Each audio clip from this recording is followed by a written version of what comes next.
E aí, por que que as espadas chinesas não são tão famosas quanto outras espadas da cultura pop? Vamos ver isso nesse vídeo de hoje.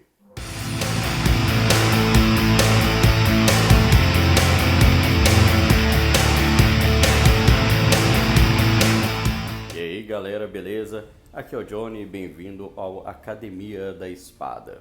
E o assunto de hoje é novamente espadas chinesas, tá? Eu já fiz um vídeo então sobre a Diane, contando um pouco da história dela, contextos e várias outras coisas. Então se você não viu ainda, assista por favor. Pois é, isso acaba sendo uma verdade, né? As espadas chinesas, ou a espada chinesa, ela não é muito famosa igual outras espadas, né? Igual por exemplo a katana japonesa, ou a espada longa, a espada de cavaleiro, as espadas ocidentais, né?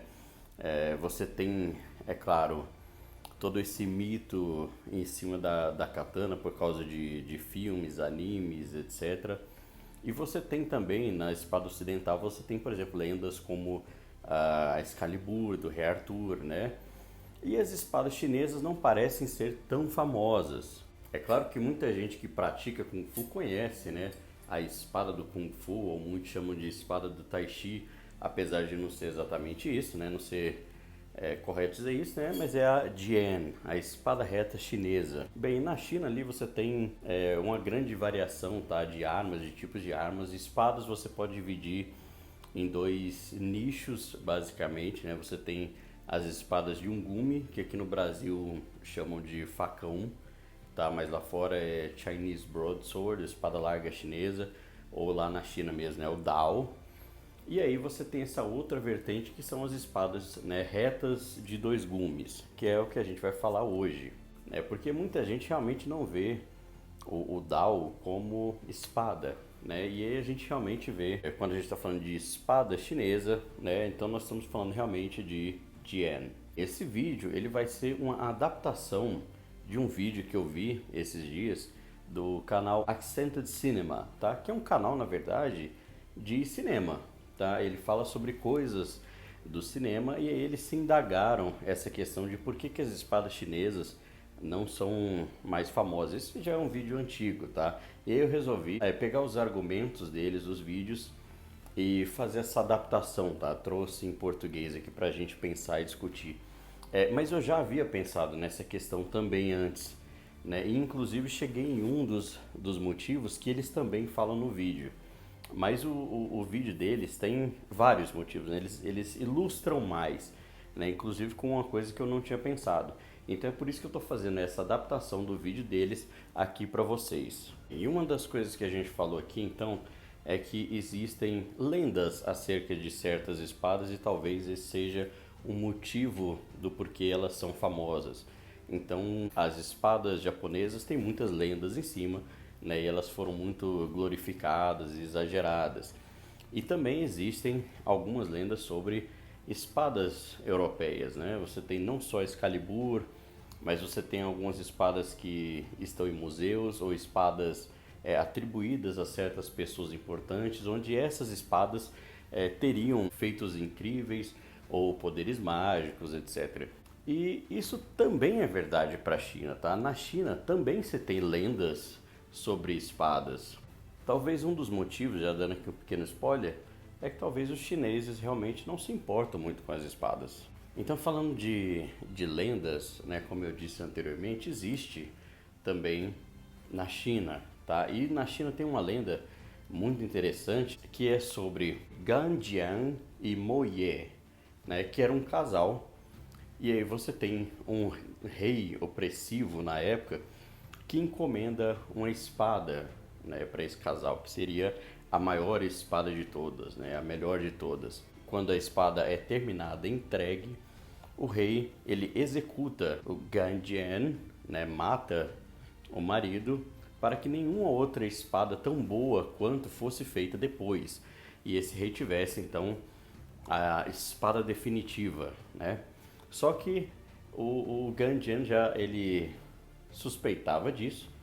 Então uma outra espada foi forjada em segredo, tá? E a sua mulher fugiu com a espada e com o seu filho não nascido. Ela esperando um dia tá, que o filho vingasse a morte do pai. E no final, o filho consegue, tá, decepar a cabeça do rei e aí decepa também a própria cabeça. Tá? Não vou entrar em todos os detalhes dessa lenda, mas então sim, existem lendas sobre grandes espadas e confeitos na China. E aí aqui agora a gente vai usar o filme, alguns filmes para falar sobre essa questão, tá? É um canal sobre cinema, então eles focam nessa questão do filme, mas os filmes eles passam, né, histórias, mensagens, ideias que as pessoas acabam assimilando. Então a gente vai falar de alguns aqui. Por exemplo, a gente tem ali então o Tigre e o Dragão, que basicamente conta uma história também de uma espada, né? E que é uma espada basicamente invencível, indestrutível, né? A Destino Verde, ela ficou super famosa, muita gente fazendo réplicas e tal, pelo menos na época, né? Mas ainda assim parece que não pega tanto, né, a espada chinesa quanto de outras culturas. E bem, no filme você tem então essa espada, a espada de Limubai. E a espada ela é parte da identidade da pessoa. E tanto na cultura japonesa quanto em alguns aspectos desse filme, né, para alguns guerreiros, etc., a espada ela possui uma relação muito pessoal com a pessoa, né, onde os dois estão sempre juntos, onde um identifica o outro, né, a espada sendo uma parte ali importante daquela pessoa e onde muitas vezes uma pessoa ela é reconhecida pela sua espada. A gente vê isso também naquele filme Herói do Jet Li, né, onde ele entrega as espadas lá pro rei, aquela coisa toda, e as espadas identificam, né, os seus usuários. Mas o ponto aqui principal nesse sentido é que, por exemplo, no filme do Samurai X 2, o vilão ele explica uma coisa muito interessante, que é que quando dois combatentes, né, dois guerreiros se enfrentam e eles possuem a mesma habilidade, habilidades iguais, é a arma que vai definir o combate. Então é a arma que faz a diferença. E nesse caso, né, o herói, o Kenshin, ele perde esse primeiro combate, tá? E tem a sua espada quebrada, porque ele tem uma espada inferior ao do outro. Ou seja, ele perde porque ele possui uma espada mais fraca. Mas no final ele ganha na revanche usando uma espada mais forte. É porque ele tem então a espada mais forte e ele tem uma fé mais forte também no caminho que ele escolheu depois de toda a jornada dele. Então as armas fazem a diferença nesse caso. E já no Tigre e o Dragão é curioso porque a espada ela é basicamente indestrutível, né? Ela corta qualquer coisa, ela corta outras armas, ela inclusive corta outras espadas. Mas no final a espada, né, a arma em si, não importa, né? Então mesmo a garota com a arma indestrutível, ela perde para outra que tem mais habilidade. A arma em si acaba que não importa. E isso é tão exagerado, você vê tanto isso no filme, que inclusive o Limubai vence dela usando apenas um galho de árvore, né? Ele pega o galho, né, guarda a espada aqui e vai lutando com ela, batendo, acertando, né? Ou seja, apesar dela estar com a espada indestrutível, superior a todas as outras, isso não tem a menor importância. E tudo isso se deve, é claro, por causa da ênfase do Kung Fu na questão da habilidade. Então, para quem treina Kung Fu, para quem está na filosofia do Kung Fu, o que importa sempre é a habilidade.